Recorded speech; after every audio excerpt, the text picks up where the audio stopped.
Hello student, स्वागत है आपका एस्पिरेंट स्पेस कॉमर्स एकेडमी में। आज हमारे वीडियो में चैप्टर 2 डिस्कस किया जाएगा जो हमारा माइक्रो इकोनॉमिक्स का है। प्रीवियस वीडियो में हमने चैप्टर 1 डिस्कस किया था जिसमें हमारे मल्टीपल फैक्टर्स को हमने डिस्कस किया था। अगर आपने वो वीडियो अभी तक नहीं देखी है तो पहले जाके वो वीडियो देखें। उस वीडियो का लिंक हम डिस्क्रिप्शन में दे देंगे, वहाँ से जाके आप उसको देख सकते हैं। तो आज जो हमारा चैप्टर है वो प्रीवियस वीडियो से ही थोड़ा सा रिलेटेड है।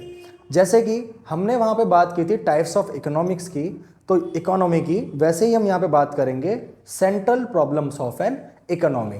देखिए, सेंट्रल प्रॉब्लम्स इकोनॉमी में क्या होती हैं, प्रॉब्लम्स कैसे कैसे आ सकती हैं और उनको किस तरीके से फेस करना है। पहली बात तो ये हमारे पास 3 टाइप्स ऑफ प्रॉब्लम्स होती हैं। पहली होती है व्हाट टू प्रोड्यूस, दूसरी होती है हाउ टू प्रोड्यूस, और थर्ड होती है हमारी वार्म टू प्रोड्यूस। ठीक है, ये 3 टाइप्स ऑफ प्रॉब्लम्स होती है जो सबके सामने फेस आउट होती है। देखिए, प्रॉब्लम्स को हम थोड़ा ठीक से समझेंगे, डिस्क्रिप्शन में समझेंगे और फिर हम बात करते हैं, डिस्क्राइब करेंगे इसको। देखो, जब भी हम कोई काम करने जाते हैं या फिर कोई गुड्स बनाने जाते हैं या कोई व्यापार करने जाते हैं तो सबसे पहले हमारे माइंड में क्या आता है? पहला क्वेश्चन हमारे माइंड में यही होता है कि हम क्या बनाएं। क्या आता है क्वेश्चन? व्हाट टू प्रोड्यूस, कि हम क्या बनाएं। पहला क्वेश्चन हमारे सामने आ जाता है कि हम या तो हम कोई गुड्स बनाएं या हम कोई सर्विसेज बनाएं। गुड्स एंड सर्विसेज की बात करेंगे, इधर आ जाइए यहाँ पे। या तो हम गुड्स बनाएं या फिर हम सर्विसेज बनाएं। ठीक है, गुड्स बनाएं या सर्विसेज बनाएं। देखिए, गुड्स क्या होते हैं जो आप डेली बेसिस पे यूज़ करते हो, जिनको आप देख सकते हो, छू सकते हो, फील कर सकते हो और उनको यूज़ तो करते ही हो, तो वो हमारे गुड्स होते हैं। वो चाहे कुछ भी हो, चाहे खाने की चीज़ हो, चाहे पहनने की चीज़ हो, चाहे आपके और कोई चीज़ें भी हो सकते हैं जो आप यूज़ करते हो डेली बेसिस पे, तो वो आपके गुड्स कहलाते हैं। सर्विसेज क्या होती हैं? देखो बच्चों, सर्विसेज वो होती है जिनको आप यूज़ तो करते हो बट आपने कभी उसे देखा नहीं है, ना कभी उसे टच किया है। लाइक इंटरनेट आप यूज़ करते हो, that is called service. Like आप किसी व्हीकल से कहीं जाते हो, that is also called service, क्योंकि वो सर्विस है वहाँ तक जाने की, ना कि आपने पूरा व्हीकल खरीदा हुआ है। जैसे ट्रांसपोर्टेशन होती है ना, ट्रेन में आपने सफ़र किया, प्लेन में आपने सफ़र किया, शिप में किया, या फिर कोई बस वगैरह में सफ़र किया, तो आप जो राइड बुक करते हो दैट इज़ कॉल्ड सर्विसेज। ठीक है, तो ये सारी हमारी किस में चली जाती है? सर्विसेज में। तो पहली प्रॉब्लम हमारे सामने क्या होती है? What will be produce, goods and services. देखिए, हमें पहले यही समझना होता है कि क्या हम करें, क्योंकि देखो, दोनों के लिए कैपिटल की नीड पड़ती है, दोनों में पैसा लगाया जाता है और दोनों की मार्केट जो है हमारी वो काफ़ी डिफरेंट रहती है। डिफरेंट मार्केटिंग से क्या है, कंज्यूमर की क्वालिटी या कंज्यूमर क्या लेना चाहता है। तो पहली प्रॉब्लम क्या है हमारे पास? गुड्स एंड सर्विसेज की। हम इसमें से क्या पिक करेंगे? दूसरा है हमारा हाउ टू प्रोड्यूस। अब हाउ टू प्रोड्यूस के लिए कि उसको कैसे प्रोड्यूस करें, आ जाइए जी, कैसे इसको प्रोड्यूस करें, यानी कि कैसे हम इसको बनाएं। देखो, जब हमने प्रोडक्ट के बारे में डिस्कस कर लिया कि हम गुड्स बनाएंगे या सर्विसेज बनाएंगे, तो इसके बाद हमारे पास जो पॉइंट आता है वो ये आता है कि हाउ टू प्रोड्यूस, हम उसको कैसे बनाएंगे। तो इसके पास हमारे पास इसकी हमारे पास 2 टेक्निक्स होती हैं। एक होती है लेबर इंटेंसिव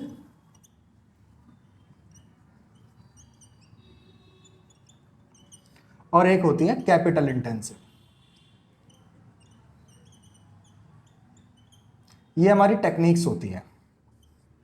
टेक्निक से मेरा क्या मतलब है कि जब भी हम किसी चीज़ को प्रोड्यूस करते हैं या किसी चीज़ को बनाते हैं तो या तो हम मशीनरी लगाएंगे जो कैपिटल इंटेंसिव होता है, या फिर हम उसमें लेबर या वर्कर लगाएंगे जो हमारी लेबर इंटेंसिव होता है। ये 2 तरीके के इंटेंसिव्स काम करते हैं यहाँ पे, और इन्हीं चीज़ों को देखते हुए हम अपने गुड को प्रोड्यूस करते हैं। देखो, अब ये फैक्टर जॉइंट किससे होते हैं? देखो, अगर हम लेबर इंटेंसिव यूज़ करते हैं तो हम किस किस चीज़ को बढ़ाएंगे? हम राइज द एम्प्लॉयमेंट। अगर मैं लेबर इंटेंसिव यूज़ करूंगा तो मेरी जो एम्प्लॉयमेंट है, जो बाहर की एम्प्लॉयमेंट है, वो राइज हो जाएगी। मतलब कि अब मैं अपने यहाँ किसी को भी काम दे सकता हूँ, और उसके लिए मेरे पास क्या होगा? ये टाइम कंज्यूमिंग हो जाएगा। ठीक है, टाइम कंज्यूमिंग क्यों हो जाएगा? क्योंकि लेबर जो होती है या फिर जो वर्कर होते हैं, जो ह्यूमन वर्कर्स होते हैं, वो अपनी स्पीड पे काम करते हैं। तो अपनी स्पीड पे जब काम करेंगे, अगर कोई एक पर्सन 1 घंटे में 5 गुड्स प्रोड्यूस करता है तो 10 पर्सन लगा लीजिए कितने 50 करेंगे उसी 1 घंटे में।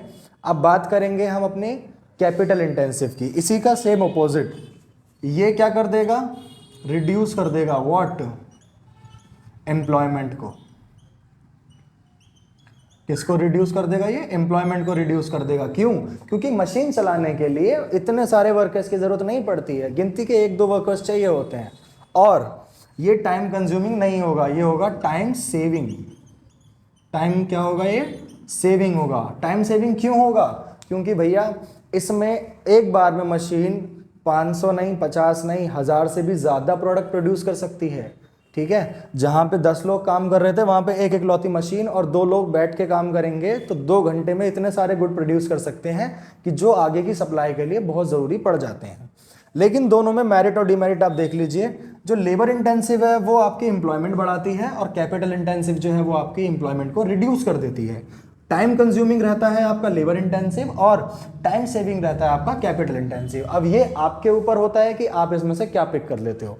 हाँ, जो हमारा लेबर इंटेंसिव होता है ये कॉस्टली होता है। ये कॉस्टली क्यों होता है, क्योंकि यहाँ पे आपको लेबर को हर महीने सैलरी प्रोवाइड करनी पड़ती है। लेबर 2 फॉर्मेशंस में आते हैं, या तो वो हर महीने सैलरी लेगी या फिर वो एवरी डे वेजेस लेंगे। वेजेस से तो आप मतलब समझते होंगे दिहाड़ी जो होती है हमारी। ठीक है, कैपिटल इंटेंसिव में ये कॉस्टली नहीं होगा, नॉन कॉस्टली। क्यों, क्योंकि अगर कॉस्टली हम बोल भी दें कि भैया मशीन तो महंगी आई होगी ना, तो वन टाइम इन्वेस्टमेंट है वो हमारा, हमें हर महीने उसके पैसे नहीं देने हैं, वो हमारा वन टाइम इन्वेस्टमेंट है। ठीक है, तो हमारा वो नॉन कॉस्टली बन जाएगा। तो हमारी दूसरी प्रॉब्लम क्या थी, how to produce, labour intensive से करोगे या फिर कैपिटल इंटेंसिव से करोगे। देन थर्ड पॉइंट हम अपना स्टार्ट करते हैं, उसके बारे में थोड़ा एक्सप्लेन कर देता हूं मैं आपको।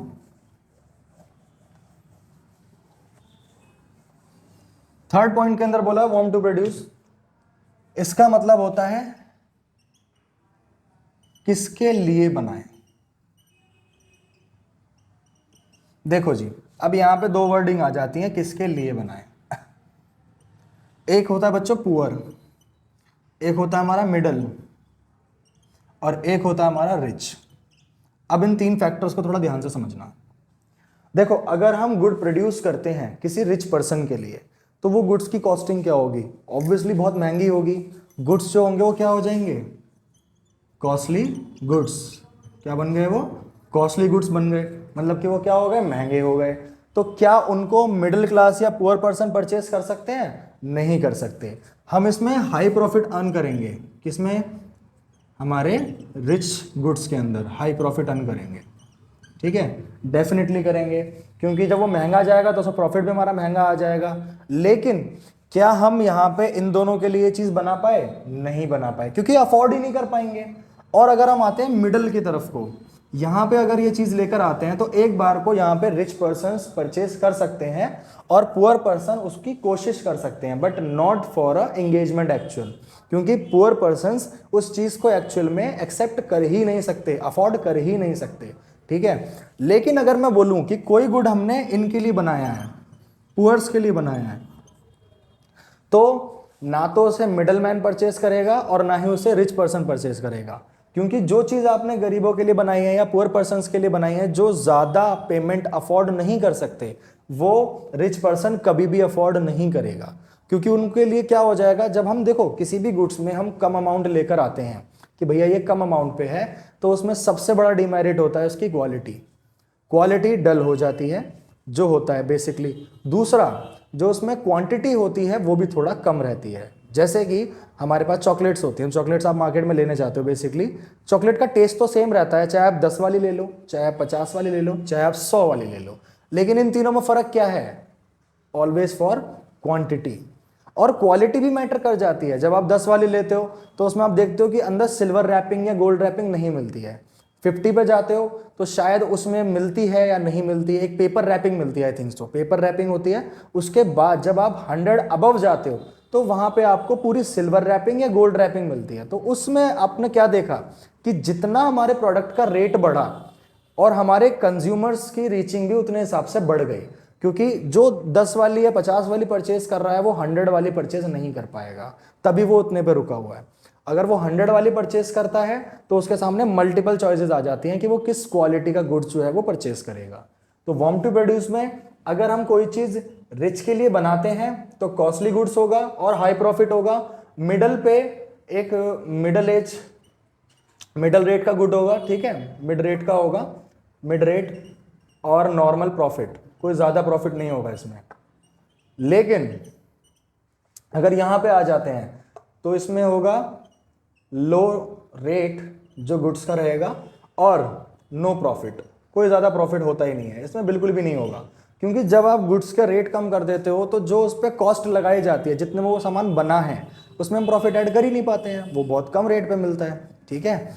तो ये आपके central problems of our economy है, what to produce, how to produce, for whom to produce. अगर इसमें कोई भी डाउट आपको होता है तो हमें कमेंट सेक्शन में बताएं। अगर फिर भी आपको कोई पर्सनल डाउट है तो आप हमारे इंस्टाग्राम हैंडल पे आ सकते हैं, उसका लिंक हम बायो में दे देंगे, वहाँ से आप पिक कर लेना।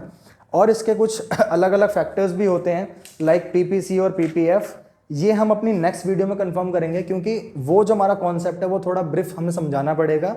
और आशा करता हूँ कि हम आपको अच्छा समझा पाएँ ताकि आपके आगे के नोट्स के लिए ज़्यादा बेटर रहें। तो आगे की वीडियो के लिए आप थोड़ा सा वेट करें, हम जल्दी से ही वीडियो लेकर आएंगे और इसी का पार्ट रहेगा वो। थैंक यू सो मच, और चैनल को सब्सक्राइब ज़रूर कर दें, वीडियो को लाइक ज़रूर कर दें ताकि हमें आगे के लिए मोटिवेशन मिलता रहे। Thank you for watching.